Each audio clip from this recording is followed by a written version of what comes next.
Hi guys! Want to schedule Pinterest pins directly from Content Studio? First, you need to connect your Pinterest account. Step 1. Open Social Accounts.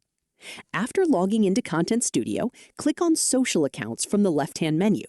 This is where you can connect and manage all your social media accounts. Step 2. Add a Pinterest account. Click the Add Social Account button and select Pinterest from the list of available platforms. Step 3. Sign in to Pinterest. A Pinterest login window will appear. Enter your Pinterest email address and password, then click Login. Step 4. Authorize Content Studio. Pinterest will ask you to give Content Studio permission to access your account. Review the requested permissions and click Allow Access or Authorize to continue. Step 5. Select your Pinterest boards.